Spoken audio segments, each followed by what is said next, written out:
A.M.T.V. Another Man's Treasure Videos. Good morning, everybody.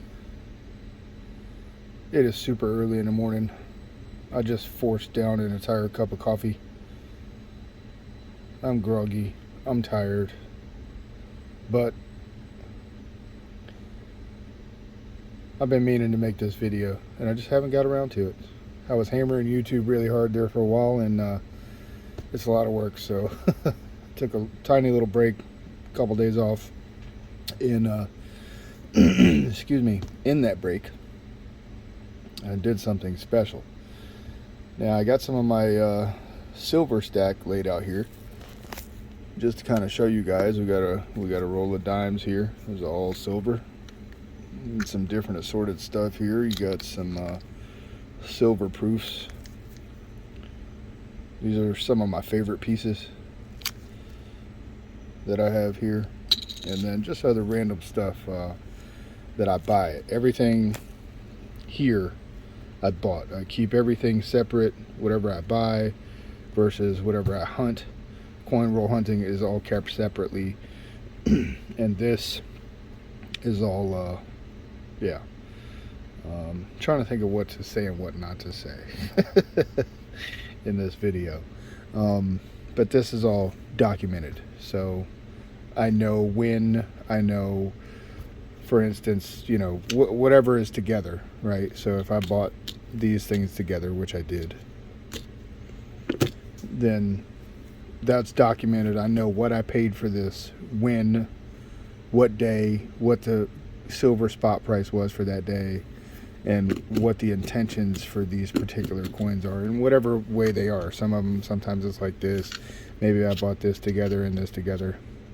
If this was a buy, I know what day, what I paid, what spot price was, and what my intention is for these particular coins, right? So I keep it like that. It's kind of hard and it kind of sucks because when you want to do stuff like this, like put it all together and touch it and make a video and play with it and do all this cool stuff, it's a pain in the butt because, well, it has to go back into you know, its place that it's kept. So for now, but the other issue is there is too much for me. This is too much to be just sitting around, and it's time for some of this stuff to go to its forever home.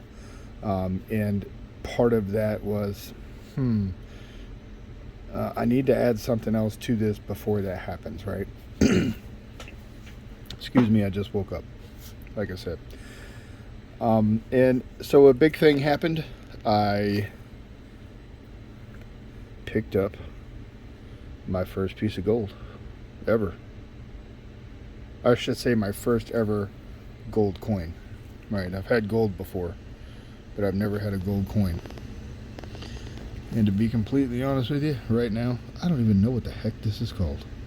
I've already looked it up, and read about it a little bit and stuff, but yeah, I'm so unfamiliar with this coin, and this is so new to me that I don't even know what it's called.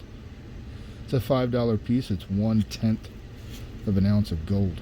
So whatever the spot price for an ounce of gold is divided by 10 is what this is worth, with it, whatever the premium is on it, because it's U.S. constitutional gold. And that's the reason I picked that. All of this is yes, all of this, not this stuff in the back, but all of this is considered U.S. constitutional silver. And the reason I like that stuff is because when something happens, if something were to happen and we get to the point where we're trading this stuff for goods and services or whatever we're trading it for, it's a common theory that this is going to be easily recognizable. People are going to know, okay, that's real silver because look at it, it's U.S. currency, right? So the familiarity, or however you say that word, of what this is going to help, you know, give this some validity. however you say that. I don't know why I'm choosing all these huge words. Same thing for this. Some people are going to look at that and know, okay, this is not fake. You know, this is a real coin. I know this is silver. And that's why you stack what's called junk silver, which would be this kind of stuff. Even though this is all pretty, right, and it's a nice looking coin, and I flipped it up because it was in good condition, we call this junk silver, and junk silver is U.S. constitutional silver. This whole roll of BU dimes was junk silver, right? I don't know if there's a junk gold. I don't think so. I've never heard junk gold. But so back to the point here is once you start getting so much of this, you know, it becomes an issue of, well, why do I have so much of this? And the good thing about that is you have more options to break this apart and use it. I need a loaf of bread. I need my post-apocalyptic car washed. I need, you know, the GIMP suit pressed and cleaned for the GIMP and whatever stuff that you're using these for. And then you have stuff like this, which is more of a store of a bigger piece of wealth. So likely, instead of, say, trading this coin for a loaf of bread, right, which, oh my God, things would be really bad if we get to that point, you could go to somebody and say, hey, I'm going to trade you this coin for all of these, and now you've got a little bit more flexibility in your bartering or whatever you may be doing, right? Kind of same thing goes with this. This is just a bigger piece. You want to think of these as like, okay, this is $100 bill, right? And these are ones. Actually, these are probably more like tens. Okay, these are going to be ones, stuff like that. Not, you know, very it's a loose terminology here as I just play with all this stuff. Why aren't you playing with these in the back? This is just stuff I got to scope and look at for doubling. It's not as fun. But anyway, back to the point. So once you start getting so much of this, you're eventually going to want to turn it into these, or at least I do, because who wants 100,000 million pounds of silver, right? But also, who wants one big giant chunk of silver, right? So somewhere in between there is a sweet spot. Now I got this just because I've always wanted a gold coin and I've never had one. So I picked this one up, and it was basically free because I had a bunch of scrap gold, necklaces and jewelry and stuff that I've accumulated over time, and I traded it for a gold coin. So I just wanted to show you guys that real quick. It's I'm just kind of rambling on. It was in this flip when I bought it. I'm going to pop it out of this flip and get it into a nice new flip, just because this one is really busted on the inside. It's kind of falling apart, and I don't like that. So I'm going to pop this coin out, and also I want to look at this thing under the scope and just have a better look at it. So I'm going to pop this out, take you guys with me to look at it under the scope and see if we can see any kind of doubling or anything like that.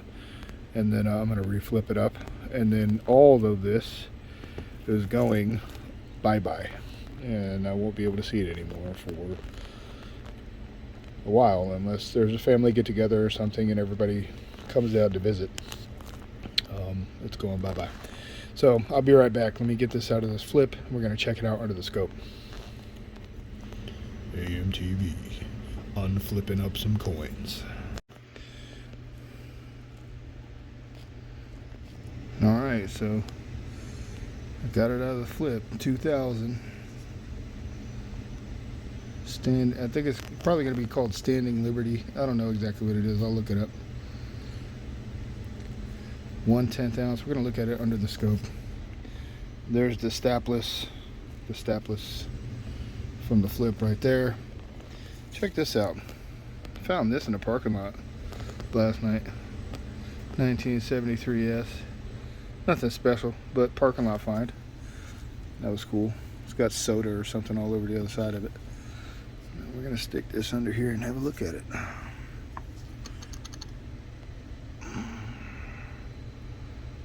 Let's see here.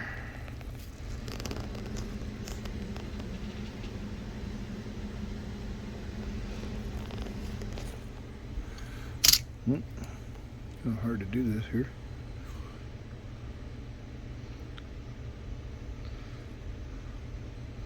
Yeah, I'm gonna have to look at this not on camera to actually look at it for doubling and stuff. Actually, probably use my loop. These digital microscopes are good. They're great and they have a awesome purpose, but nothing really beats that loop, at least for me. Which the loop, if you're wondering, I'm talking about this, which I need to buy another one of these so I have a backup. I can't open it because I only have one hand, but anyway, beside the point. So yeah, I was gonna look at this under the scope in more detail, but I can't really see what I'm doing, so it's kind of pointless for me to really look at this for any kind of doubling or anything. But there it is. I'm gonna look at it, check it out for a minute, and then we're gonna get it flipped back up. Let's go do that. Alright, so I wanted to show you guys this 1/10 of an ounce of gold. So if you divided an ounce of gold into 10 different parts, this would be 10% of 1 ounce of gold, right? So if you, let's just say the gold spot price is $1,000 per ounce, this would be worth $100. Now that's not what the price of gold is right now. It's much more than that, but just for an example, so you know. And if you don't know, now you know. And the date on this is completely incorrect. I don't know why it's like that. It's way off. But anyway, we got it looked up here in the red book, and what we have is where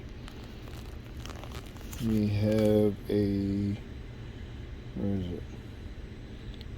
Not the W. We have a $5 coin, year 2000. There's only 569, 153 of these minted, which looks to be on the high side from what I'm seeing. So it's expected, but I thought it was pretty cool. That's what it is right there. This explains it. If you want to pause and read that from the red book, good luck. But I just wanted to show you guys what it is here, and show you that 1/10 ounce. I'm pretty stoked. I think it's awesome, and we're gonna clean it up and get it put away and get it to its forever home. I'll be right back. There she is, all cleaned up and in a new flip. I really struggled with the idea of putting it in a capsule, plastic, nice cool thing. I decided to go with this way because I like the information being on here. You put it in a cap and you can't write on it, right? So you can't. I want to be able to retain this information. I want to, every time I see this, I want this information going into my head, because before looking this up in the book, I had no idea the mintage, and there were only 569,153 of these in existence, which is on the high side, really. If you look at all the $5 American Eagle bullion coins, the 110s, it's on the high side as far as mintage, and I had no idea. You know, I don't know. I have no scale. I have no barometer for this. It's the first time I ever looked it up. So now I'll remember that this is on the higher side as far as mintage. Or I shouldn't say I'll remember, but it will help me retain this information. It's hard to remember all this stuff about all this stuff, you know. Some things are easy, like 1964 or 1962 or 1964 and earlier, silver. 90%. That's easy to remember. But this, that's hard. That's hard to remember. So there it is, all flipped up and pretty. And it is going away somewhere and not going to be here. So I'm going to have to say goodbye to it. We're going to spend some time together today before she has to go. Her and her. This one's going bye-bye too. I'm going to miss y'all. I'm going to miss all of you until we meet again. Thanks for watching. I just wanted to show you guys my first ever gold piece. I'm stoked to have it for a minute. Hope you guys liked it. If you like gold, hit the like button for me. Subscribe for more to see my next gold piece, because now I might be a little addicted to buying these. Just in time too. Banking collapse. Financial oh my god, system collapsing. Excuse me. See you guys on the next one.